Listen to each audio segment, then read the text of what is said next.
감사합니다. 수요 예배 가운데 또 불러주시고 하나님을 찾고 또 하나님을 찬양하고 하나님께 기도하는 이 자리로 우리를 불러주셔서 감사드립니다. 사랑하는 주님, 참 무더운 날씨 그리고 참 코로나로 인해서 참 우리가 고통받고 있습니다. 참 이 시기에 더욱더 주님을 붙잡고 또 주님의 뜻이 무엇인지를 분별하여서 참 하나님 안에서 기쁨을 누리고 또 평안을 누리는 우리 성도님들 되게 해주시고, 또 오늘 말씀이 정말 그러한 위로와 또 도전과 또 하나님 안에서의 그 임재가 있는 귀한 시간 되기를 간절히 소망합니다. 말씀 시간 안에 온전히 주님께서 함께하여 주시옵소서. 예수님 이름으로 기도드립니다. 아멘. 네, 반갑습니다. 옆에 분들하고 인사 한번 하겠습니다. 잘 오셨습니다. 네, 감사합니다.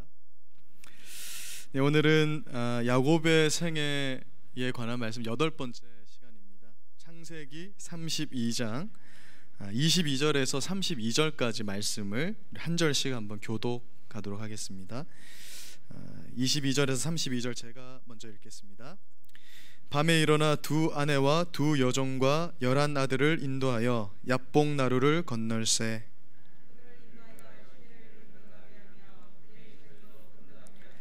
야곱은 홀로 남았더니 어떤 사람이 날이 새도록 야곱과 씨름하다가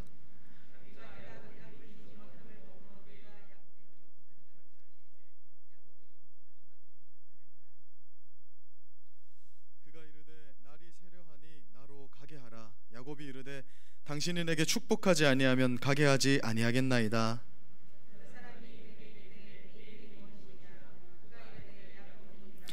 그가 이르되 내 이름을 다시는 야곱이라 부를 것이 아니요 이스라엘이라 부를 것이니 이는 내가 하나님과 및 사람들과 겨루어 이기었음이라.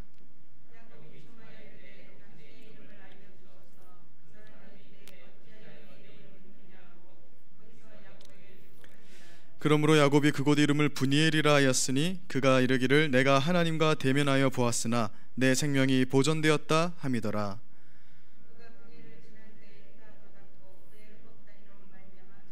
같이 읽겠습니다. 그 사람이 야곱의 허벅지 관절에 있는 둔부의 힘줄을 쳤으므로 이스라엘 사람들이 지금까지 허벅지 관절에 있는 둔부의 힘줄을 먹지 아니하더라. 아멘. 예. 하나님의 그 보상하심으로 부자가 되었고 또 자녀도 많이 두게 된 이 야곱은 이제 외삼촌 라반의 집을 떠나서 고향 땅 가나안으로 돌아가게 됩니다. 그런데 20년 동안 자신을 이용하고 속여온 그 라반을 벗어나는 것이 마냥 꽃길이 펼쳐지는 또는 그런 금이환영 같은 그런 분위기는 아니라는 것을 보게 됩니다. 왜냐하면 지금 고향 땅에는 아직도 두 눈을 시퍼렇게 뜨고 야곱이 돌아오기만 하면 내가 죽일 것이다, 그를 향해서 분노의 칼을 갈고 있는 에서가 아직 살아있기 때문에 그런 것입니다. 즉 하나님과 맺은 언약을 따라서 하나님의 보호하심을 받으며 지금 이 고향 가나안 땅으로 발걸음을 돌렸지만 사실 고향으로 돌아가는 길은 너무나 험난한 길이었다라고 말하고 있는 것입니다. 우리가 지난주에 살펴보았듯이 야곱은 분명 이 라반의 손에서 벗어날 때 하나님이 자신과 함께 하셨고 또 하나님이 자신을 돕고 있다는 사실에 대해서 경험을 했지 않습니까? 또한 창세기 32장 1, 2절을 보면 형 에서를 만나기 전에 하나님이 군대를 보여주시는 거예요. 마하나임이라는 것은 군대가 2개 있는 것을 말하는 겁니다. 그것을 보고 큰 하나님의 군대가 2대를 이루고 있는 것을 보고 그곳 이름을 마하나임이라고 지어주면서 이것을 보면서 이제 무엇을 야곱이 알게 되냐면 여전히 하나님 함께 하시구나, 형을 만나러 가는데 하나님이 군대를 동원해서 나를 인도하고 계시는구나 라는 사실을 하나님이 재확인시켜 주시기까지 했습니다. 그래서 우리 생각이 이쯤 되면 어떤 생각을 하냐면, 아니 하나님이 이 정도 보여주시고 또 야곱에게 이렇게 군대까지 보여주셨다면 완전히 야곱의 편이 좀 되어주셔가지고 형 에서의 문제점은 그냥 야곱이 좀 수고하지 않아도 건널 수 있게, 넘어갈 수 있게 이렇게 해줄 수는 없는가라는 그런 생각을 할 수도 있잖아요. 그런데 지금 야곱은 더 큰 난관에 부딪히게 되는 겁니다. 그러니까 속담으로 따지면 산 넘어 또 산이 있는 거예요. 중간산을 넘으니까 더 큰 산이 그 앞에 있는 것을 보게 됩니다. 그런데 사실 이것이 이제 우리가 부딪히는 현실이고 이 땅에서 우리가 겪어야 되는 신앙생활이라는 것을 지금 야곱의 생애를 통해서 하나님이 보여주시는 것입니다. 즉 난관의 연속인 우리 신앙인들의 삶에는 우리가 다 이해할 수 없는 그런 하나님의 뜻이 있는데, 우리의 신앙이라는 것이 한 산을 넘으면 또 한 산을 만나게 되고 한 산을 넘으면 또 한 산을 만나게 되는 것이다라는 것을 우리에게 하나님이 도장을 찍듯이 보여주고 계신 거예요. 그러니까 평탄한 신앙생활이란 없다라는 것을 말해주고 있는 것입니다. 그렇게 야곱이 약복 나루에 서게 됩니다. 이제 앞에 놓여진 이 약복 강이죠. 강을 건너게 되면 돌이킬 수 없다라는 것을 이제 야곱도 아는 거예요. 이 강을 건너면 둘 중 하나입니다. 형 에서에게 죽든지 아니면 하나님의 은혜로 살든지. 그러니까 완전히 배수의 진을 치고 앞으로 갈 수도 없고 이제 뒤로 갈 수도 없고, 뒤로 가봤자 라반 외삼촌 나 사기 쳐먹으려고 기다리고 있는 라반일 뿐이고, 앞으로 가자니 나를 죽이려고 하고 있는 에서일 뿐인 그 막다른 골목에서 야곱이 한 밤을 맞이하게 된다라고 말씀하고 있는 거예요. 그리고 모든 가족과 가축과 종들을 강으로 건너게 한 후에 야곱은 혼자서 하나님의 사자와 씨름을 하게 되는데, 이것이 오늘 본문 말씀의 분위기이고 또 야곱이 처한 상태였다라고 말씀하고 있는 것입니다. 고향으로 돌아가면서 아마 야곱의 마음에는 이런 마음이 있었던 것 같아요. 20년이나 지났는데, 우리 성도님들 20년 전에 누가 나 돈 떼먹고 간 거 기억하시는 분 있습니까? 정말 한 1억 정도 1,000만 원만 떼먹어도 기억은 할 것 같아요. 근데 야곱 생각에 어떤 생각이 있냐면, 그래도 20년이라는 세월이 흘렀고 내가 이 혈육인데 형 에서가 자기를 향한 적개심과 복수심이 조금은 사그라들지 않았을까, 어떤 그런 기대감을 가지고 있었던 것 같아요. 그래서 32장 3절을 보니까 야곱이 형 에서에게 이제 자기보다 사자들을 앞서 보냅니다. 왜냐하면 죽을 수도 있으니까 사자를 먼저 보내서 형의 마음을 확인하고자 하는 거예요. 그리고 4절 이하를 보니까 야곱은 홍길동도 아닌데 에서 형을 형이라 부르지 못합니다. 형을 형이라 부르지 못하고 뭐라 칭하죠? 주님, 주인님이라고 하는 거예요. 내가 종이라는 겁니다. 주인님이라고 칭하면서 내가 이렇게 거부가 되었다, 거부가 되어서 고향으로 돌아왔음을 알리게 됩니다. 현재 이제 야곱도 어떤 상태냐면요, 자기가 팥죽 한 그릇에 형을 속여서 산 그 장자권, 눈이 어두운 아버지를 속여서 차지한 그 장자의 축복이 정확하게 어떤 의미를 가지고 있는지를 사실 야곱도 지금 정확하게는 모르는 상태입니다. 점점 알아가고 배워가고 있는 과정이 있는 것인데, 야곱의 상태가 이러한데 에서의 상태야 뭐 말로 뭐 하겠습니까? 그러니까 야곱은 그래도 교회는 다니는 사람이에요. 하나님을 아는 사람이고, 에서는 부모님은 교회 다니는데 완전히 하나님 모르는 사람이란 말이죠. 그러니까 야곱이 이것을 모른다면 에서는 말해 뭐하냐는 것입니다. 아마 에서는 야곱이 자기로부터 빼앗은 장자권, 그 장자의 축복이 아버지 이삭의 재산을 물려받는 것으로 생각했던 것 같아요. 그러니까 이 장자의 축복이라고 하니까, 왜냐하면 이스라엘의 그 문화권에서는 장자는 땅을, 이제 항상 이스라엘은 땅을 물려받는 것이 유산의 개념이거든요. 근데 장남은 2배를 받습니다. 그러니까 이 야곱이 이제 아버지가 죽을 때가 된 것을 보고 아버지가 죽었나 안 죽었나 확인하고 이제 그 아버지의 재산을 받으러 온 것이 아닌가, 이렇게 생각했을 가능성이 높다라는 거예요. 여러분, 이삭이 아직 살아 있습니다. 그때 거의 돌아가시기 일보 직전 같아 보였는데 얼마를 더 사시냐면 아직 20년을 정정하게 살아 계시고, 그래서 야곱은 이제 자기의 재산이 이제 뭐라고 얘기하는 거냐면, 형님에게 왜 재산 자랑을 하는 거냐면, 형님 내 재산이 사실 이만큼 지금 많다는 거예요. 그래서 아버지 재산에 나는 조금도 나는 욕심이 없다, 형이 다 가지셔도 된다, 나 이만큼 부자가 됐다라고 말하면서 그걸 이제 형에게 먼저 알린 것이 바로 사자를 보내서 이제 자기 재산을 자랑한 것으로 이렇게 나타난 것입니다. 그런데 6절을 보니까 에서를 만나고 온 사자들이 야곱에게 뭐라고 얘기하냐면, 당신의 형이 지금 400명을 거느리고 주인님 야곱을 지금 만나러 오고 있습니다, 이렇게 보고를 하는 거예요. 여러분, 왜 에서가 400명을 거느리고 야곱을 만나러 왔을까요? 제가 문제를 한번 내겠습니다. 1번, 야곱이 재산이 많다는 소식을 듣고 야, 내가 좀 지켜줘야겠다. 혹시 도적들을 만나면 어떡하나. 그래서 400명의 군사를 이끌고 도와주러 왔다. 2번, 내게서 장자권과 장자의 축복을 빼앗아간 그 야곱을 죽이겠다는 다짐을 내 반드시 오늘 이루리라 하면서 400명을 이끌고 갔다. 몇 번인 것 같으세요? 이 우애가 좋으신 분들은 1번이라 하겠지만 아무리 봐도 이 성경의 뉘앙스를 봤을 때는 2번인 것 같아요. 야곱이 지금 에서가 지금 야곱을 치러 오는 모습이지 야곱을 반기는 모습으로 보이지는 않습니다. 400명이나 필요가 없거든요. 그러니까 이런 사실을 더 정확하게 알게 해주는 것이 400명을 거느리고 자신을 찾아오는 그 에서에 대한 소식을 들으니 야곱의 반응을 보면 알 수 있습니다. 야곱이 거의 정신을 못 차립니다. 그래서 야곱에게 있어서 가장 두려운 존재가 누굴까요? 형 에서인 거예요. 우리 형제들이 보면, 이 남자 형제들이 보면 큰형이 어릴 때부터 동생을 계속 때리면서 이렇게 자란 동생들 있잖아요. 그럼 이 트라우마가 박혀가지고 어른이 돼서도 형 말이라면 그냥 꿈뻑 놀라고 죽는 그런 형제들이 있을 수 있거든요. 거의 그런 상태. 그러니까 이 야곱은 형이 언제나 무섭고 심지어 형을 2번이나 크게 속였기 때문에 이 형이 두려운 것입니다. 그래서 이 야곱은 심히 두렵고 답답해하면서 이제 어떻게 하냐면 자기의 그 재산 있잖아요. 그 양떼와 낙타떼와 이런 것을 2무리로 나누게 됩니다. 그래서 이제 가는 거예요. 진군하는 거예요. 왜냐하면은 이것이 야곱이 나름 꾀를 낸 것인데 혹시 앞에 가는 떼를 이제 이 에서가 공격을 하면 절반이라도 도망갈 수 있게. 그러니까 앞에는 그냥 이제 거의 뭐 시험 장치 이런 거예요. 그렇게 해서 2떼를 나눠 가지고 이렇게 가는 것입니다. 그러면서 자기는 맨 뒤에 있는 거예요.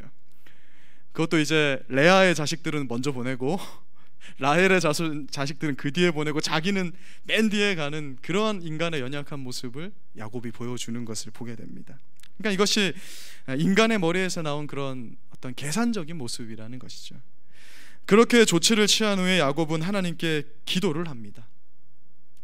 사람이 언제 기도하는가? 뭐 우리가 수요 예배 나와서 또 금요 예배 주일에 와서 이 기도 드리지만요. 사실 진정한 기도는 언제 나오냐면 이 야곱과 같이 진퇴양난의 위기에 처해졌을 때 사람이 진정한 이 기도를 드리더라는 것입니다. 그 전에는 도무지 하나님께 부탁하지 않는 게 인간의 악한 본성이라는 거예요. 내 힘으로 내 방법으로 도무지 동서남북 어디도 피할 수 없을 때 그때서야 사방을 둘러봐도 내 편이 없을 때 하늘을 보는 겁니다. 하늘에 계신 하나님께 기도하게 되더라는 것이죠. 그것이 바로 인간의 연약하고도 약한 모습이다라고 말합니다.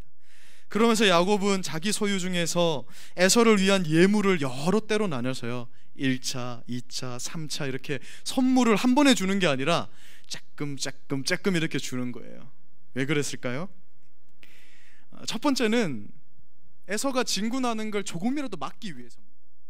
왜 우리가 시험 기간이 되면은 우리 학창 시절에 시험 직전에 좀 5분이라도 더 있었으면 좋겠다 뭐 이런 마음이 있잖아요. 그러니까 하나님께 기도는 해야겠고 에서가 막 달려오니까 선물 주면서 한번 브레이크 걸고 선물 주면서 브레이크 걸고 이렇게 하려는 심산이 하나이고, 두 번째는 선물을 한 번에 주는 것보다는 처음에 받을 때는 너 뭐 이거 준다고 내가 화를 풀 것 같냐? 또 주는 거예요. 또 주는구나. 세 번째 또 주고 또 주고 또 주고 이러니까 사람이 자꾸 선물을 받다 보면 기분이 좋아지잖아요. 우리가 잘 살펴봤듯이 사실 에서는 굉장히 단순한 사람이기 때문에 실제로 그 과정을 거치고 야곱을 만났을 때 마음이 거의 다 풀려 있어요. 그러니까 야곱이 형 에서의 이 어떤 성격을 다 알면서 이렇게 하면서도 또 막 불안에 떠는 그런 연약한 모습을 보여주는 것이죠. 그렇게 종들을 먼저 다 건너보내고요. 강을 건너지 않고 이제 잠을 자려고 하는데 잠이 오겠습니까? 그러니까 야곱이 이상 행동을 하는 거예요. 이게 이제 주석들을 살펴보면 야곱이 거의 이게 너무 겁이 나고 공포심이 있으니까 정신 이상적인 행동을 했다 이렇게 해석을 하는데 제 생각에도 그런 것 같아요. 왜냐하면 자다가 갑자기 밤에 잠을 자다가 갑자기 아내와 자식들을 깨우는 거예요. 이미 종들은 다 건너갔고 그럼 갑자기 걔네들을 강을 건너라 이렇게 명령을 하는 겁니다. 물론 이게 배를 타고 건넜다기보다는 이렇게 깊지 않은 그런 강물인데 그런데 자기 자식을 자는데 깨워가지고 건너게 하는 그런 아버지가 어디 있습니까? 그만큼 지금 야곱의 심리 상태가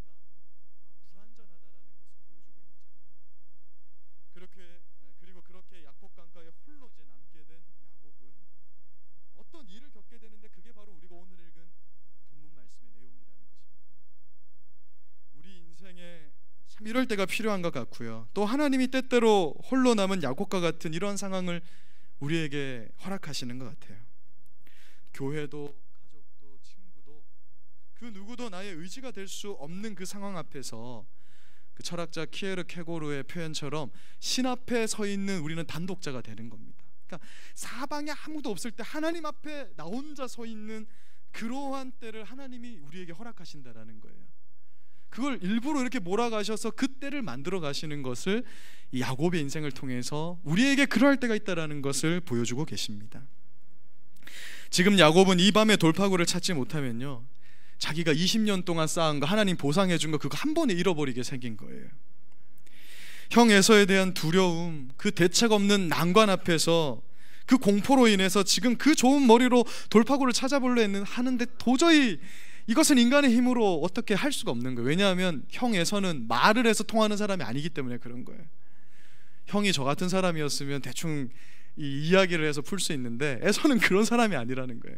주먹이 먼저 나오고 칼이 먼저 나오는 사람이기 때문에 야곱이 뭐 이렇게 이 새치혀로 뭘 형을 이렇게 구슬려 보려고 하는 그게 통하지 않는 겁니다. 그 상황 앞에서 머리를 쥐어짜고 있는데 그때 야곱 앞에 어떤 사람이 나타나서 씨름을 걸었다 이렇게 말씀하고 있는 거예요. 우리는 이 하나님의 사자와 야곱의 씨름을 보통 어떻게 생각하냐면 이거 자꾸 기도로 해석하는 경향이 있어요. 예전에 이렇게 해석하신 분도 있었고, 그러니까 기도를 하나님과 열심히 기도하면은 하나님 들어주신다 이렇게 생각할 수 있는데 사실 이 씨름은 기도가 아닙니다. 왜냐하면 이게 뭐 우리나라로 치면 삿발을 매는 그런 씨름이라고 생각하겠지만 이 나라의 개념으로 하면 이게 레슬링이거든요.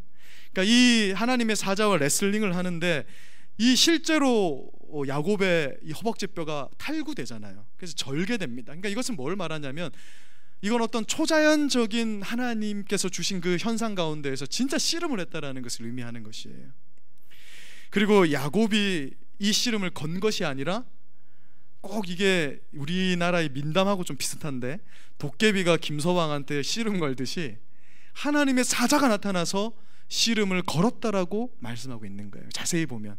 그래서 승부를 내는 것도 하나님의 사자가 내고 판정을 내는 것도 하나님의 사자가 내는 것을 보게 됩니다.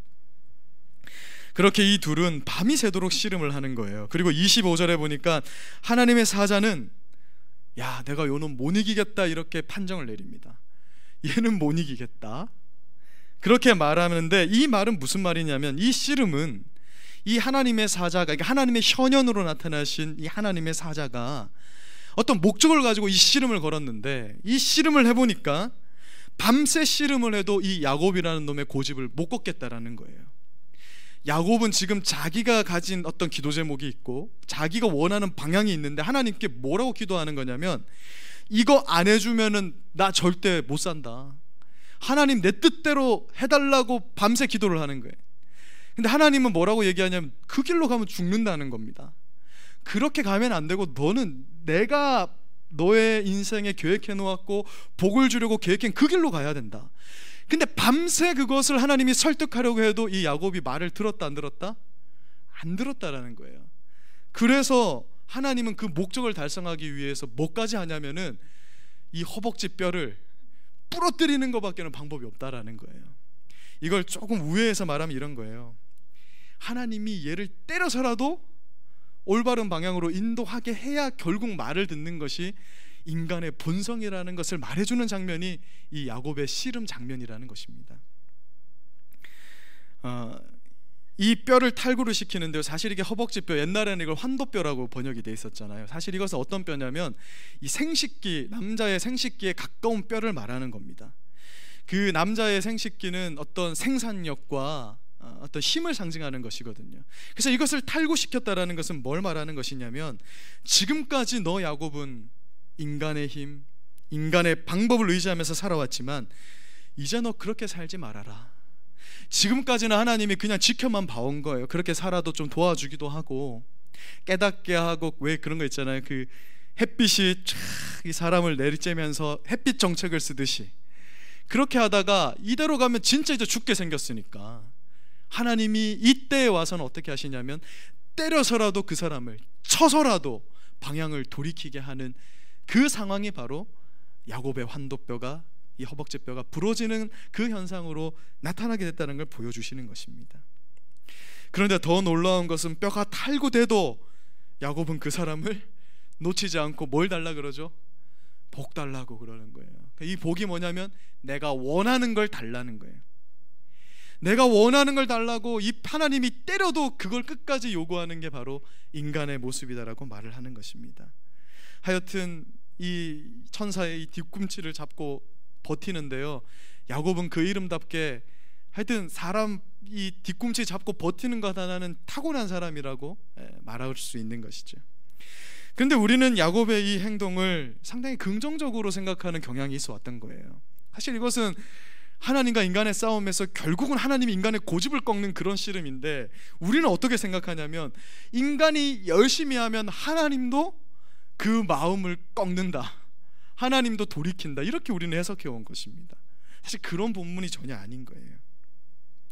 우리가 하나님을 이기려 들면 되겠습니까? 오늘 본문 말씀이 우리에게 전달하는 것은 뭘 말해주는 거냐면요, 결국 우리는 하나님을 이길 수 없다라는 거예요. 우리 인간도 고집이 있고 우리 인간도 원하는 게 있는데, 최종적으로 하나님은 어떻게 해서라도 당신의 뜻대로 우리를 인도하시는데 어떻게까지 하냐면 그 허벅지 뼈를 부러뜨려서라도, 그러니까 이게 이제 우리식으로 표현하면은 다리 몽둥이를 분질러서라도 하나님 뜻대로 하겠다라는 거예요.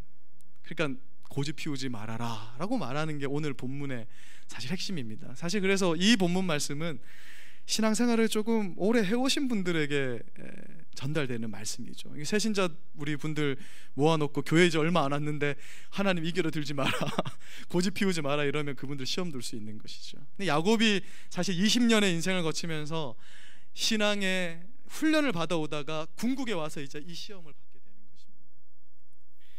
우리의 기도라는 것이 어떤 것이냐면요, 하나님의 뜻을 분별하는 거예요. 그리고 내 뜻이 있고 내 소망이 있어도 그 하나님의 뜻에 내 뜻을 맞추고 순종하기 위해서 용을 쓰는 게 우리의 기도입니다. 우리가 내 뜻대로 하나님이 움직이기를 바라는 것이 우리의 기도가 아니라는 거예요. 흔히 우리가 하나님의 보좌를 움직이는 기도 뭐 이런 표현을 씁니다.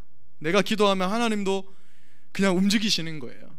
그래서 기도를 열심히 하는데 사실 그것은 성경적이지 않은 것이죠. 사실 생각해보면 우리 하나님이 한 사람에 의해서 뜻이 바뀌고, 생각해 보십시오. 하나님이 이 대한민국이라는 나라를 내가 좀 징계를 내려야겠다, 이 한국 교회는 좀 맞아야 정신 차릴 것 같아요. 하나님 매를 드셨어요.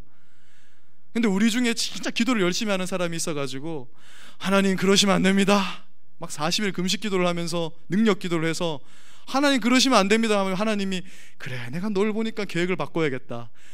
여러분, 만약 이렇게 말씀하시는 하나님이라면 그게 진짜 하나님이실까요? 그 사람의 어떤 뭐 소나기에 지고 있는 우상일 뿐이지 그건 하나님이 아니시잖아요. 하나님은 그 계획하신 바를 끝까지 이루시는 분이시고, 그 계획하신 바는 반드시 선한 길이라는 것, 그 능력을 갖추신 분이 우리 하나님이시라는 것입니다. 만약 우리가 하나님도 조정하기 위해서 기도하고요, 하나님 마음을 돌이키게 하기 위해서 순종한다면 그것은 정말 얼마나 교만하고 패역한 생각이냐는 것이에요. 야곱의 인생은 혼자 쟁취하고 또 혼자 무엇인가를 성취하고자 하는 우리 인생의 그림자라고 말씀드렸잖아요. 그런데 하나님은 우리에게 요구하시는 방향성이 항상 틀린 거예요. 하나님이 우리에게 요구하시는 것은 항상 우리가 생각하는 것보다 크고 넓습니다. 그래서 이 방향성이 항상 부딪히니까 이것이 무엇으로 나타난다고 말씀드렸죠? 하나님과의 씨름으로 자꾸 나타나는 거예요. 우리는 고집을 피우는데 하나님이 그 씨름을 받아주는 겁니다. 받아주다가 결국 진짜 이제 떨어지기 일보 직전에서는 하나님 어떻게 하냐면 다리를 부러뜨려서라도 그를 굴복시키는 거예요. 왜냐하면 그 길로 가면 걔는 죽으니까.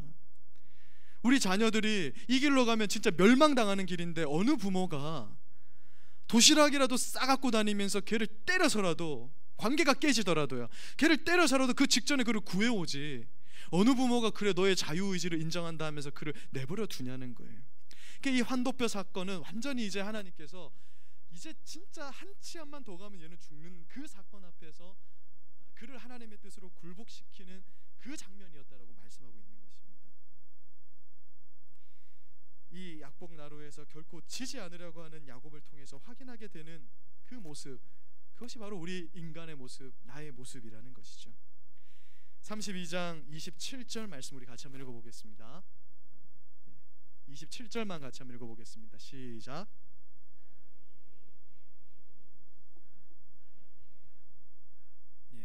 하나님의 사자가 야곱의 이름을 몰라서 물어봤을까요? 모를 리가 없잖아요. 얼마나 야곱의 인생에 관여하시고 애착을 가지시고 거의 이거 좀 나쁜 말로 하면 스토커 수준으로 야곱을 돌보신 하나님이 그 이름을 모르지 않지 않겠습니까? 이 이름을 물어보는 것은 어떤 의도가 있다라는 것이죠. 근데 야곱이라는 이름의 뜻이 무엇이라고 했습니까? 뒤꿈치를 잡은 자. 그러니까 태어날 때 형 에서의 뒤꿈치를 잡았다. 그리고 사기꾼, 그러니까 남의 것을 탐하는 자, 이런 의미를 갖고 있는 거예요. 네 이름이 무엇이냐라고 물어볼 때 내 이름은 야곱입니다라는 고백은 어떤 고백이냐면, 하나님, 나는 지금까지 내 뜻대로 살아온 놈입니다. 사기 쳐먹고 살아온 놈입니다. 내 힘으로 뭔가를 쟁취하려고 한 인간입니다라는 게 그 이름 속에 그냥 드러나는 거예요. 야곱은 이름만 말했는데 그 인생을 내가 그렇게 살아왔습니다라고 말합니다. 그러면서 28절에 보니까 하나님의 사자가 그에게 새로운 이름을 줍니다. 어떤 이름을 주죠? 네 이름은 이제 이스라엘이다, 이렇게 말합니다. 그러니까 우리 번역을 보면 이게 하나님과 싸워서 이겼다 이런 뜻인데 사실 번역이 조금 부족합니다. 그러니까 이 말은 이런 말이에요. 정확하게 말하면 하나님과 싸워서 인간의 힘이 승리했다 이런 말을 하는 것이 아니라 철저히 하나님께 패배함으로써 하나님이 승리를 거둔 자, 이런 뜻이에요.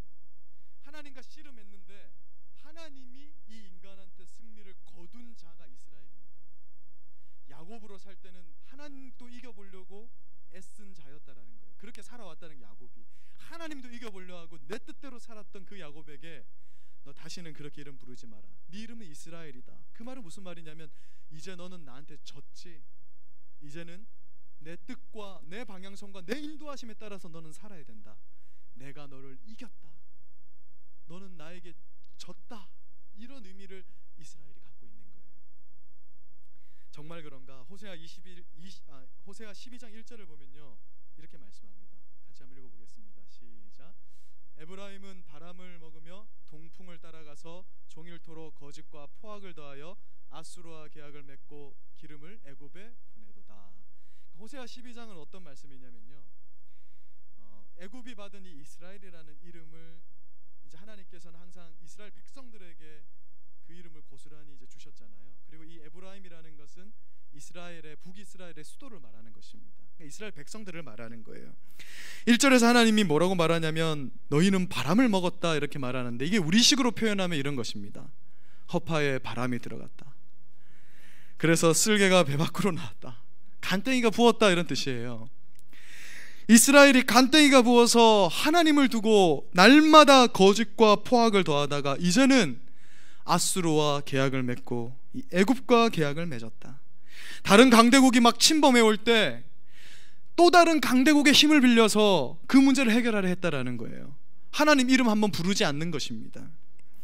이스라엘이라는 나라는요, 하나님께서 지키시는 나라라는 특징을 가지고 있어요. 그래서 율법대로 하면 이스라엘은 국방비를 내지 않는 겁니다. 국방비가 없는 나라가 이스라엘이라는 거예요. 왜냐하면 너희가 내 말을 잘 듣고 내 뜻대로 살아가면은 다른 이민족으로부터 너희를 지켜준다라는 것이에요. 그게 이스라엘의 정체성입니다. 그러니까 하나님 신앙을 잘 지키고 살면은 아수르와 애굽 같은 강대국이 지켜주지 않아도 내가 너희를 지켜주겠다라고 하는 것이 이스라엘인데, 그러나 이 이스라엘 백성들은 어떻게 했냐면 그 하나님께 기도 한번 하지 않고 늘 인간의 방법, 인간의 노력으로 문제를 해결하려 하고 하나님을 무시하는 거예요. 그것을 이 호세아 12장 1절 말씀의 배경으로 뭐라고 얘기하냐면 너희가 간땡이가 부었구나. 그게 너희의 죄라고 말씀하는 겁니다. 그러면서 2절에는 남유다를 야곱에게 빗대어서 말하면서 너희가 범한 잘못이 무슨 잘못인 줄 아냐? 바로 그 옛날 너희 조상 야곱이 했던 잘못이 지금 너희가 범하는 잘못이다. 야곱의 인생이 죄악임을 말씀해 주고 있는 것이에요. 그 야곱의 죄가 뭐냐면 바로 3, 4절에 말씀을 하고 있습니다. 3, 4절 같이 읽어보겠습니다. 시작. 애굽은 모태에서 그의 형의 발 뒤꿈치를 잡았고 또 힘으로는 하나님과 겨루되 천사와 겨루어 이기고 울며 그에게 간구하였으며 하나님은 베델에서 그를 만나셨고 거기에서 우리에게 말씀하셨나니. 눈이 어두워 아버지를 속인 것, 그 형 에서의 발 뒤꿈치를 잡고 태어나서 형에서 늘 속이며 살아온 것, 그거 다 야곱의 죄악이라는 거예요. 그리고 더 나아가서 하나님과 싸워가지고 힘으로 겨뤄가지고 하나님도 이기려고 했던 그 약복 강가에서의 야곱의 그 씨름, 그것이 죄인데 그걸 이스라엘 백성 너희들이 고스란히 하고 있으니까 이 야곱의 죄악을 빗대어서 하나님이 너희 가만히 못 두겠다 이렇게 말씀하는 거예요. 너희 허벅지 뼈를 부러뜨려서라도 너희를 돌이켜야겠다, 그렇게 말씀하고 있는 것입니다. 조금 우회해서 말하면은 하나님께 맞아야 인간은 정신을 차린다, 그렇게 말씀하는 것이죠. 그런데 사실 야곱은요, 다행스럽게도 이렇게 하나님께 맞은 다음에 후회하고 넘어지고 후회하고 이것을 반복하다가 점점 성화돼서 이스라엘이라는 이름처럼 결국에는 하나님을 의지하는 사람으로 변화됩니다. 그러니 하나님께서는 뭐라고 말씀하냐면, 너희 조상 야곱도 그런 인생을 살았고 나 배반하고 그렇게 고생하며 살았지만, 그러나 너희가 그 죄악된 것만 좀 담지 말고 난간에 부딪힐 때마다 후회하며 회심하며 돌이켜서 하나님께 돌아왔던 그 너희 조상 야곱의 습성도 너희가 좀 닮아라, 그렇게 말하면서 이 호세아 12장 6절에서는 이렇게 말하는 것이에요. 그런즉 너희 하나님께로 돌아와라, 그리고 하나님만 항상 바라봐라, 그것을 말씀하고 있는 것입니다. 정리하자면 지금 하나님과 겨루어 이기려고 하는 이 야곱의 모습, 더 넓히면 이 야곱의 생애 자체가 우리 신자들에게 보여주는 것은 우리 신앙 인생이 야곱과 같다라는 것을 간접적으로 보여주고 있다는 것입니다. 인간들은 다 고집을 피워서 자기 뜻을 꺾으려 하지 않는데, 하나님은 끝까지 그의 인생에 간섭하셔서 인도하시니 그 과정이 하나님과의 씨름으로 나타난다는 것입니다. 그래서 야곱의 인생은 우리 인간의 인생을 가장 잘 표현해주고 있는 그 표본과도 같은 그런 인생이라고 말씀하고 있는 것입니다. 우리가 계속해서 살펴보고 있지만 인간이 가진 이 죄악된 본성 중에 하나가 뭐냐면요, 하나님을 우리 소원과 이상을 실현시키려는 그러한 수단으로 자꾸 삼으려 든다라는 거예요. 하나님을 우리가. 사랑하는 여러분, 하나님이 인간의 정치, 경제, 외교, 한 나라의 흥망에 정말 그토록 관심이 있을까요? 물론 하나님이 거기에 관심이 없지는 않을 것입니다. 그러나 성경을 보면 하나님의 관심은 언제나 어디에 맞춰져 있냐면 그의 나라와 그의 의와 그의 뜻에 맞춰져 있는 거예요. 하나님의 나라에 맞춰져 있고요, 구원받은 나라는 이 하나님의 자녀 한 사람에게 맞춰져 있습니다. 하나님은 나라는 이 존재 한 사람을 하나님 나라에 합당한 사람으로 만들기 위해서 무엇까지 움직이냐면 한 나라의 시스템도 움직이고요, 이 전국적으로 창궐한, 전 세계적으로 창궐한 이 질병까지도 관장하는 거예요. 나라는 존재만 변화시킬 수 있다면 하나님의 관심은 그렇다라는 것입니다. 그런데 정작 우리는 어떻게 하냐면요, 이러한 하나님의 관심사에는 관심이 없고 내가 가진 신념, 가치를 하나님을 이용해서 관철시키려는 그 악한 마음을 가진다라는 거예요. 그래서 오늘 말씀은 그걸 말하는 겁니다. 하나님 그거 꺾어버리겠다라는 거예요. 자칫하면 하나님을 위해서 하는 봉사와 헌신도 다 내가 가진 뜻을 좀 도와달라는, 들어달라는 그러한 모습으로, 수단으로 삼아서 그것이 나타날 수 있다라고 말씀하는 것입니다. 그러면서도 정작 우리가 가지고 있는 이 소원이라는 것이 얼마나 소박하냐면요, 다 이런 거예요. 우리 남편 직장생활 잘하게 해주십시오. 월급 좀 올라가면 좋겠습니다. 우리 가족 다 건강했으면 좋겠습니다. 자식들 좀 속 썩이지 않고 좋은 대학, 좋은 직장 가게 해주세요가 정작 우리가 바라는 소원이에요, 사실. 그러면서 생각하는 것이, 이렇게만 해주시면 11조 안 떼먹겠습니다, 하나님. 이렇게만 해주시면 주일 예배 잘 지키겠습니다, 이러면서 떵떵거리면서 떳떳해하면서 하나님 앞에 나오는 거예요. 우리가 야곱이 지금 그런 기도를 하고 있다고요. 내 재산 지켜주시면 그 베델에서 약속했던 11조 잘 드릴게요, 예배 잘 드릴게요. 그런데 하나님이 야곱의 인생을 통해서 우리에게 뭐라고 말씀하는지 아십니까? 나는 니들이 그렇게 사는 꼴은 못 본다. 제 말이 아니라 이 오늘 메시지가 그렇다니까요. 나는 하나님의 자녀로, 하나님의 백성으로 너희들을 불렀는데, 천국 백성으로 너희를 불렀는데, 고작 그 정도 인생을 사는 걸로 나는 그 꼴은 못 보겠다. 나랑 싸우자, 씨름하자, 이렇게 말씀하는 거예요.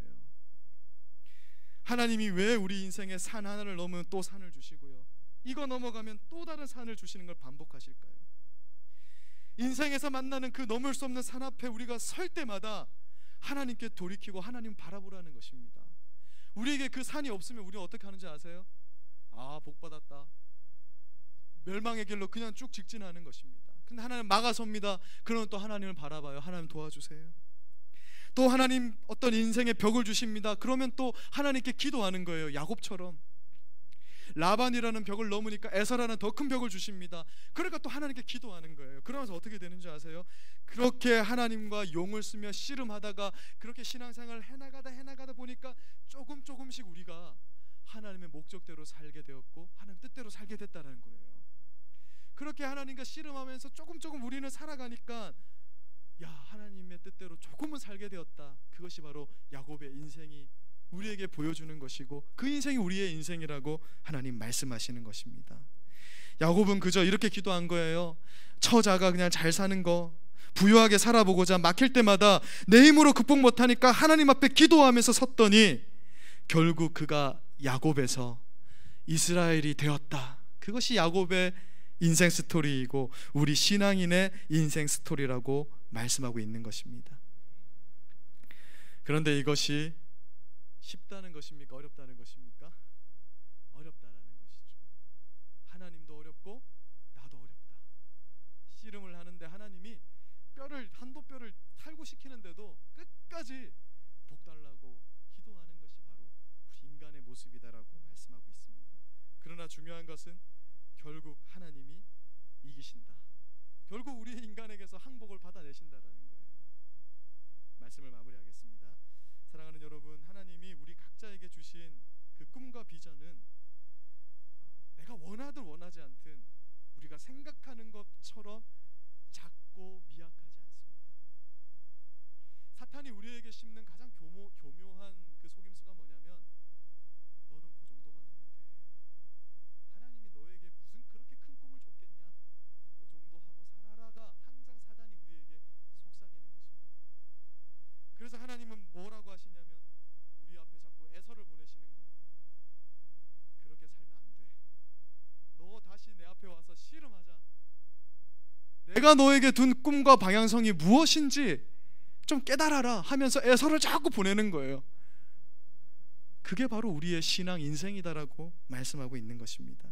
하나님 자꾸 우리 인생에 개입하시면서요, 자꾸 잔소리하는 거예요. 왜냐? 하나님 우리의 아버지니까. 우리 부모님들이 자녀들에게 왜 잔소리하십니까? 잘 되라고 잔소리하시는 거죠. 밥 안 먹으면 왜 밥 안 먹냐고 잔소리하잖아요. 공부 안 하면 왜 공부 안 하냐고 잔소리하잖아요. 우리가 손흥민 보고 잔소리합니까? 손흥민은 골만 잘 넣으면 돼요. 뭐 걔가 돈 번 거 우리 달라고 하지 않아요. 자녀니까 하나님이 우리에게 그렇게 개입하시고 잔소리하시는 거예요. 오늘 또 죄송합니다. 제가 한 것이 아닙니다. 오늘 말씀을 빗대어서 하나님이 자꾸 말씀하시는 거예요. 그래서 우리 신앙은요, 하나님의 잔소리 때문에 힘들다는 겁니다. 오늘 말씀의 핵심. 힘들다. 자꾸 잔소리하시니까 듣기 싫은데. 그러나 분명한 것은 하나님이 우리에게 두신 계획과 비전은 우리가 상상하는 것보다 크고 놀랍고, 결국은 하나님이 그 자리에 우리를 앉혀 놓겠다라는 것입니다. 허벅지뼈를 쳐서라도 내가 거기에 놓겠다. 내 뜻대로 내 소원대로만 살아가던 우리 야곱의 인생을 하나님의 통치를 받고 하나님의 뜻을 추구하고 그것을 소원하는 이스라엘의 삶으로 바꿔놓겠다. 내가 그렇게 만들겠다라고 오늘 선포하시는 것이 바로 약복 강가에서 하나님과 씨름한 이 야곱의 인생이 우리에게 던져주시는 메시지라는 것입니다.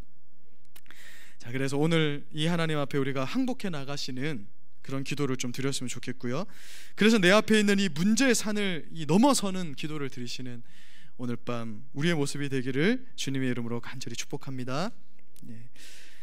우리 같이 찬송 한 곡 드리고 지금 기도하도록 하겠습니다. 오늘도 몇 가지 제목 기도로 같이 기도하고요 마무리하겠습니다.